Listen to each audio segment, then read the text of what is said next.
긍휼히 여기는 자의 복이라는 제목으로 하나님의 말씀을 전하도록 하겠습니다. 유대인의 지혜서라고 불리는 탈무드에 보면 다음과 같은 이야기가 기록되어 있습니다. 하나님께서 우주 만물을 창조하시기 전에 먼저 천사들을 창조하셨죠. 그리고는 그들과 대화를 나누었습니다. 하나님께서 첫 번째 천사인 의의 천사라는 이름을 가진 천사를 불러서 이렇게 질문합니다. 내가 세상을 창조하고 이 세상에서 가장 으뜸되는 피조물인 인간을 창조하려고 하는데 어떻게 생각하느냐? 그렇게 물었더니 이 의의 천사가 이렇게 대답합니다. 하나님, 인간을 창조하지 마십시오. 왜냐하면 그 인간들은 온갖 불의를 행하는 사람이기 때문에 인간을 창조하지 않는 게 좋겠습니다. 하나님께서 두 번째 천사인 거룩의 천사에게 똑같은 질문을 했습니다. 그러자 이 거룩의 천사는 이렇게 대답합니다. 하나님, 저도 인간을 창조하지 않았으면 좋겠습니다. 그 인간은 이 세상을 더러움으로 가득 채울 것이기 때문입니다. 하나님께서 세 번째 천사인 빛의 천사에게 똑같은 질문을 했습니다. 그러자 이 빛의 천사가 대답하기를 하나님, 절대로 인간을 창조해서는 안 됩니다. 인간은 이 세상을 어두움으로 만들 것이기 때문입니다. 하나님께서 마지막 네 번째인 긍휼의 천사를 불러서 질문을 똑같이 했습니다. 그러자 긍휼의 천사는 다른 천사들과 전혀 다른 대답을 했다고 합니다. 하나님, 인간을 반드시 창조해야 합니다. 하나님께서 인간을 창조하시면 그 인간으로 인하여 이 세상은 불의하고 더럽고 어두워질지 모릅니다. 그러나 하나님이 이 불의와 더러움과 어두움 속에서 인간을 향한 그 하나님의 사랑을 보여준다면 그 인간이 변화되고 새로워지고 하나님의 인도함을 받게 될 것입니다. 사랑하는 성도 여러분, 우리가 믿고 섬기는 하나님은 어떤 분일까요? 우리를 긍휼히 여기시고 우리를 끊임없이 사랑하시는 하나님이신 줄 믿습니다. 우리가 어떤 모양일지라도, 우리가 어떤 부족한 모습을 가졌다 할지라도 하나님은 우리를 바라보실 때에 정죄의 눈빛으로 바라보시는 것이 아니라 우리를 긍휼히 여기시며 우리를 바라보고 있습니다. 오늘 우리가 읽은 본문의 말씀은 우리에게 긍휼히 여기는 자의 복이 무엇인가를 가르쳐주고 있는 내용입니다. 자, 여러분, 긍휼히 여긴다라는 이 말을 할 때의 긍휼이라고 하는 단어는 일반적으로는 불쌍히 여긴다, 측은히 여긴다, 동정한다, 이런 뜻을 가지고 있습니다. 그런데 이 긍휼이라는 단어를 조금 더 심도 깊게 다루어 보면 이 긍휼이라는 단어가 헬라어로는 엘레오스라는 단어를 씁니다. 한번 따라해 볼까요? 엘레오스. 엘레오스라고 하는 단어를 쓰는데요, 그 뜻은 당연한 결과로 인하여 비참한 상태 속에 있는 사람을 오히려 불쌍히 여기는 마음. 당연히 그 사람이 뭔가 잘못했어요. 그 사람이 뭔가 부족해서 지금 그런 불행한 상태에 놓여 있습니다. 그럼에도 불구하고 그 사람을 불쌍히 여기는 마음, 그 마음이 바로 긍휼함입니다. 불행한 형편과 어려움의 형편에 처한 사람들을 조소하거나 비난하는 거나 모함하는 것이 아니라 도리어 그를 불쌍히 여기고 그를 어루만지고 그를 위하여 기도해 주는 마음, 여러분, 이것이 긍휼함인 줄 믿습니다. 그래서 토마스 왓슨이라고 하는 사람은 이 긍휼이라는 단어를 사랑과 은혜와 관련해서 사랑과 은혜와 긍휼은 하나님의 품속에서 나란히 살아가는 의좋은 세 자매다, 그렇게 표현했습니다. 여러분, 세 자매, 여러분 그 세 명의 딸들이 서로 모이면 얼마나 행복합니까? 그죠? 딸 많은 집 있으시죠? 서로 모여가지고 막 오손도손 이야기하는 거 보면요, 얼마나 여러분 그 모습이 행복해 보이는지 모릅니다. 저희 집은 5남 2녀인데요, 남자들만 있다 보니까요 별 재미가 없어요. 형님 오셨습니까? 그 다음 할 말이 없어요. 근데 우리 누님하고 이야기하면 그렇게 재밌어요. 있었던 이야기하고 하면서 온갖 이야기를 다 하는데, 근데 그럼 자매끼리 모여 있으면 어떨까요? 얼마나 재밌을까요? 여러분, 이와 같은 것입니다. 긍휼은 사랑과 은혜와 긍휼은 친자매와 같아요. 서로 뗄래야 뗄 수가 없다라는 것입니다. 그러기에 긍휼은 하나님 아버지의 마음이고 우리 예수님의 마음이고 또 예수 믿는 우리 성도들의 마음이 긍휼의 마음으로 가득 차 있기를 소망합니다. 여러분, 시편에 보면 하나님에 대한 표현이 나옵니다. 시편 103편 8절에 보면 이렇게 기록되어 있습니다. 우리 같이 읽습니다. 여호와는 긍휼이 많으시고 은혜로우시며 노하기를 더디하시고 인자하심이 풍부하시도다. 여러분, 우리 하나님은 어떤 분이신가? 긍휼이 많으시고 은혜로우시고 노하기를 더디하시고 인자하심이 풍부하시다. 다시 말하면요, 하나님은 우리를 향한 긍휼하심이 풍성하신 분이시라는 것입니다. 우리를 바라볼 때에 정말로 따뜻한 눈빛으로 우리를 사랑하사 우리에게 뭔가 더 정말 좋은 것을 주시기를 원하시는 그 긍휼함과 사랑이 가득한 모습, 그 모습이 우리 하나님 아버지의 모습입니다. 하나님께서 죄악이 관영해서 심판하실 수밖에 없었던 니느웨, 그 니느웨 성을 향하여 요나 선지자로 하여금 가라고 명령하죠. 그러면서 그 니느웨 성, 심판받을 수밖에 없는 땅이지만, 이스라엘 민족을 괴롭힌 니느웨 성이지만, 그러나 하나님께서 그 니느웨 성을 얼마나 긍휼히 여기시는가에 대해서 이렇게 기록되어 있습니다. 요나서 4장 11절입니다. 같이 읽습니다. 하물며 이 큰 성읍 니느웨에는 좌우를 분별하지 못하는 자가 12만여 명이요 가축도 많이 있나니 내가 어찌 아끼지 아니하겠느냐 하시니라.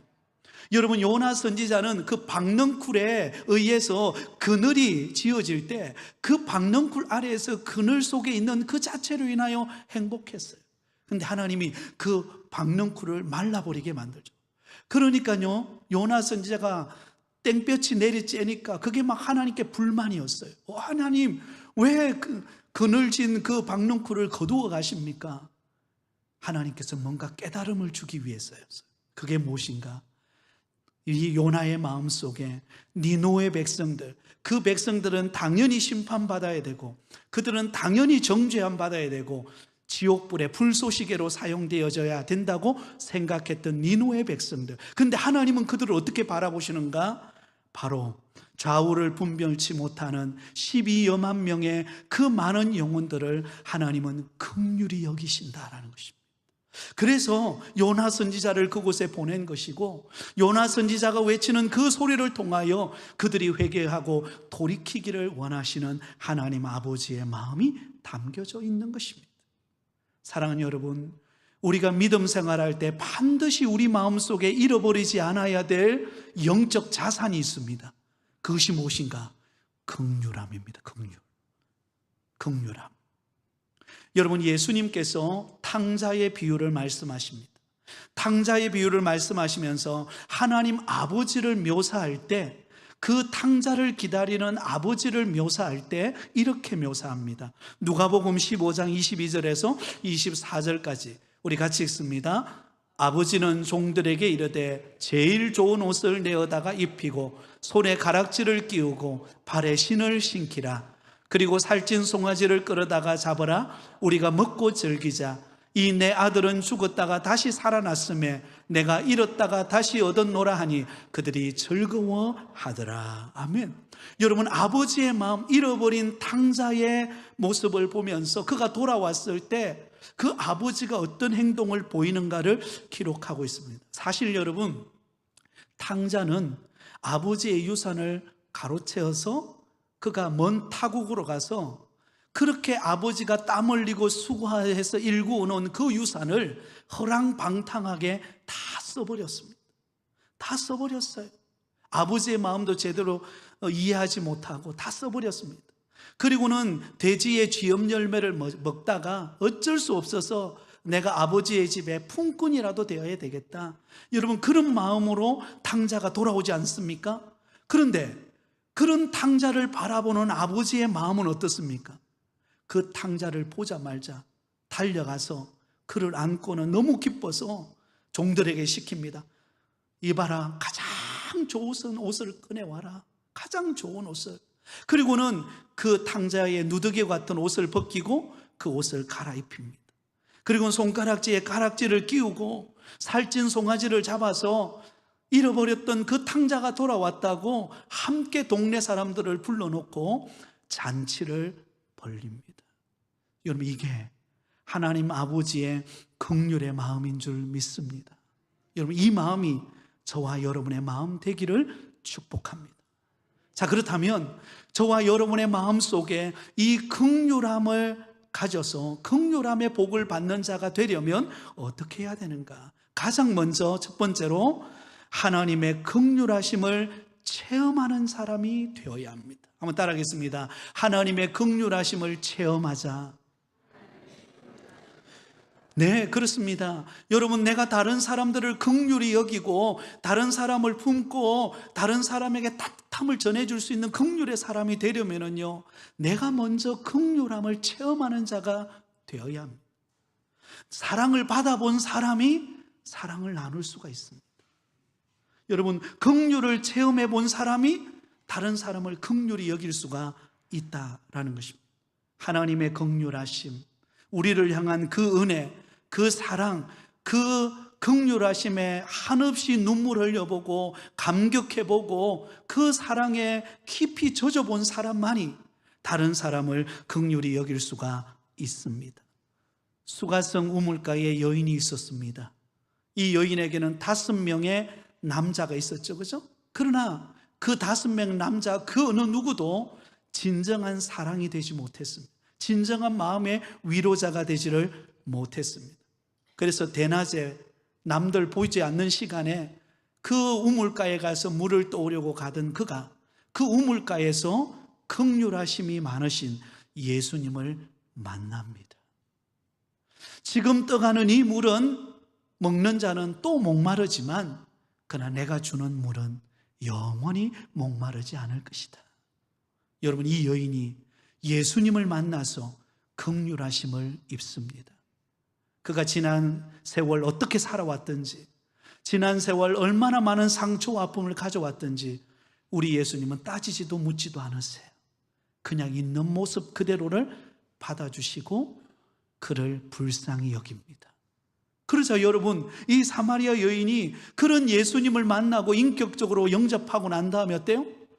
그가 들고 왔던 물동이를 버려두고 동네로 달려가 가지고는 내가 예수님을 만났다, 메시아를 만났다, 내가 긍휼함을 입었기에 그 입은 긍휼하심으로 동네에 가가지고 누가 나를 시선을 안 좋게 보든 상관없이 그때부터는 예수님을 자랑하는 사람이 되었습니다. 긍휼하심을 입었기에 다른 사람에게 긍휼함을 나눌 수 있는 자가 된 것입니다. 가늠한 현장에 한 여인이 붙들려 왔습니다. 수많은 사람들이 돌을 들고 그 여인을 돌로 내리치려고 정죄했습니다. 그때 예수님께서 너희들 가운데 죄 없는 자가 돌로 치라. 그렇게 혈기등등하고 금방이라도 돌을 던질 것 같았던 사람들이 한 사람 두 사람씩 돌을 내려놓고 사라져버립니다. 그리고 그 현장에 예수님과 그 가늠한 현장에서 붙잡힌 너무나 초라한 여인만 남습니다. 스포트라이트가 이 두 사람을 향하여 비춥니다. 그때 예수님께서 한마디 하시죠. 나도 너를 마지 않는다? 정죄하지 않는다. 우리 예수님의 긍휼하심을 보여줍니다. 그러자 이 여인은 그동안 입었던 상처와 아픔과 온갖 소외감과 그런 모든 죄의 누더기를 벗어버리고 그때부터 주님을 만나고 그 만난 주님을 증거하는 사람으로 바뀌게 됩니다. 긍휼함을 입었기에 긍휼함을 나누는 사람이 된 것입니다. 누가복음 10장에 보면 선한 사마리아 이야기가 나옵니다. 선한 사마리아. 여러분, 한 사람이 여리고로 내려가다가 강도를 만났어요. 그래서 그만 죽게 되었습니다. 그런데 제사장과 레위인이 지나가면서 그 사람 곁으로 불결하다고 가까이 가지도 않아요. 그런데 선한 사마리아인이 그 사람 곁에 가서 그 누더기와 같이 상처 입은 그 상처를 싸매주고는 그를 데리고 여관으로 데려가서 그 집에 두고는 돌봐달라고, 혹시 값이 많이 들면 내가 대신 지불하겠다고, 잘 돌봐달라고, 내가 다시 올 때까지 잘 돌봐달라고. 여러분, 이 선한 사마리아인은 어떤 사람이었을까요? 먼저 긍휼하심을 받은 사람이에요. 그랬기에 다른 사람을 긍휼히 여길 수 있습니다. 사랑하는 성도 여러분, 저와 여러분은 하나님의 긍휼하심 안에 날마다 살아가고 있는 줄 믿습니다. 마치 병아리가 어머니의 그 품 안에 여러분 들어와서 쉼을 얻듯이 하나님의 긍휼하심 안에 우리가 있습니다. 그 긍휼하심을 받고 우리는 날마다 하루하루 살아가고 있습니다. 그러므로 여러분, 내가 하나님의 긍휼하심과 사랑 안에 있다라는 이 사실을 잃어버리지 않기를 바랍니다. 마치 암행의사가 누더기와 같은 옷을 입고 각 고을을 돌면서도 그가 기죽지 않고 그가 주눅들지 않을 수 있는 것은 그의 몸속에 지닌 마패가 있는 것처럼, 여러분, 하나님은 우리를 긍휼히 여기십니다. 그 긍휼하심을 우리가 입기에 우리는 언제든지 은혜의 보좌 앞으로 다시금 나와서 하나님께 긍휼하심을 받을 수 있는 줄 믿습니다. 찬송가 308장 내 평생 살아온 길이라고 하는 찬양이 있어요. 내 평생 살아온 길. 조용기 목사님이 지은 걸로 알고 있는데요, 우리 1절만 아시는 분들 한번 불러볼까요? 내 평생 살아온 길 뒤를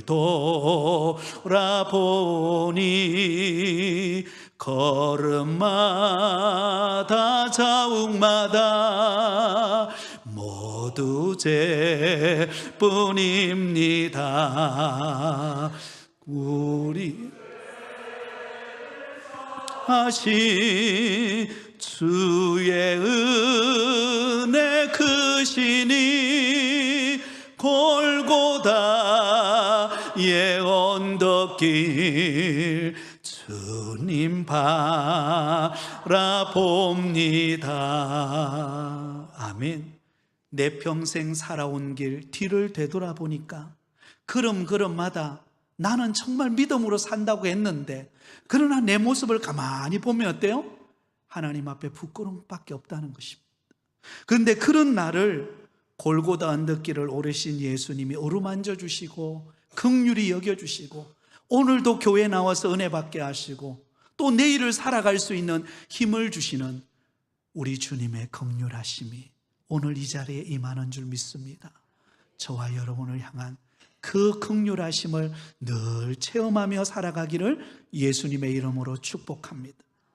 두 번째로, 우리가 긍휼함을 입는 긍휼한 사람이 되려면 불행한 형편에 처해 있는 사람을 바라볼 때 그 사람이 바로 나 자신이라는 생각을 잊지 않기를 바랍니다. 한번 따라하겠습니다. 불행한 형편의 사람을 볼 때 자신의 입장으로 생각하는 사람, 내가 그 입장에 서 보는 거예요. 내가 그 입장에 서 보는 거예요. 그 사람이 얼마나 아플까, 그 사람이 얼마나 힘들까, 내가 그 사람의 입장에 서 보면 그 사람을 이해할 수 있습니다. 그 사람을 긍휼히 여길 수 있고 그 사람의 눈물을 닦아줄 수가 있습니다. 왜 우리가 긍휼히 여기지 못할까요?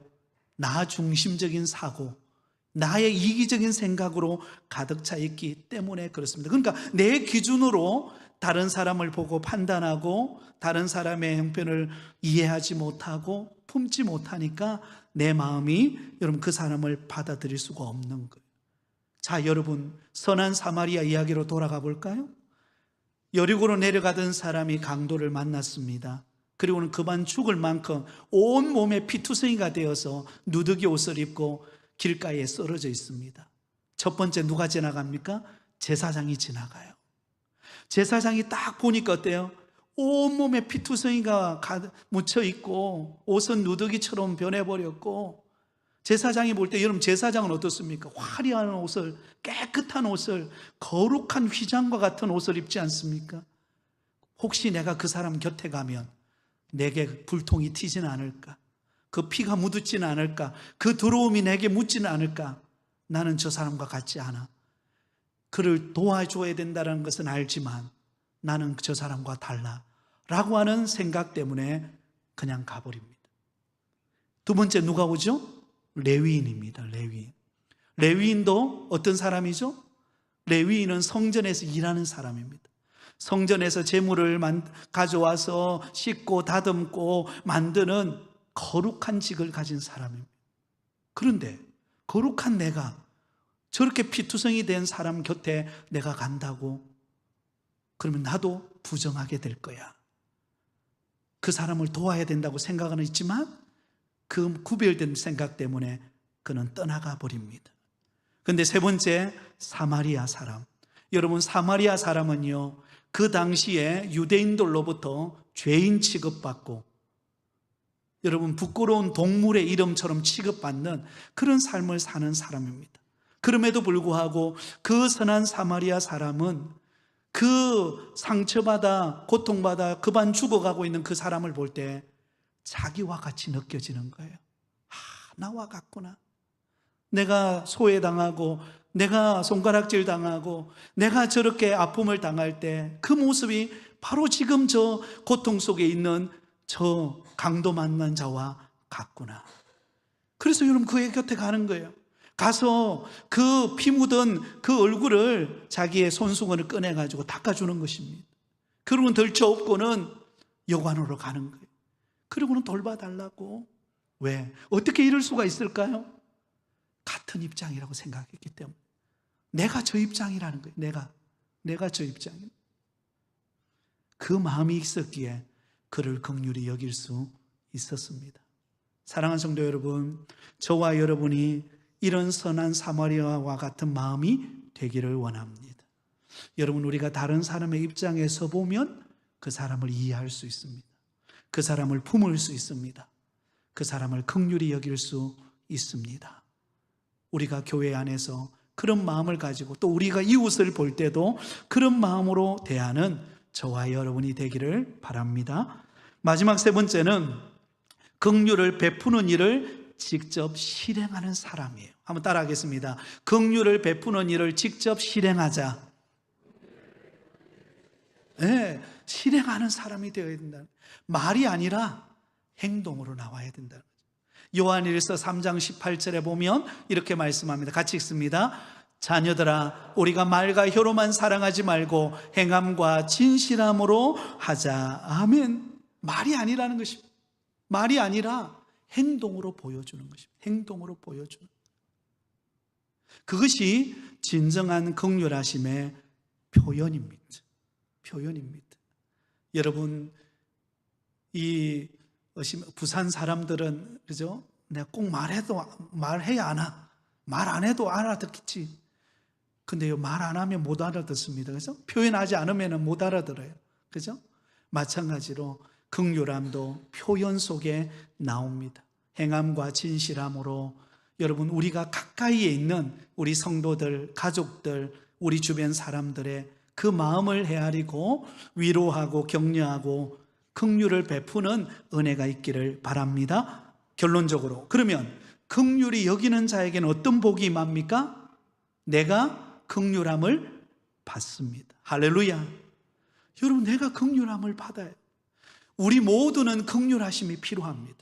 우리 모두는 사랑이 필요하고 우리 모두는 위로가 필요하고 우리 모두는 격려가 필요해요.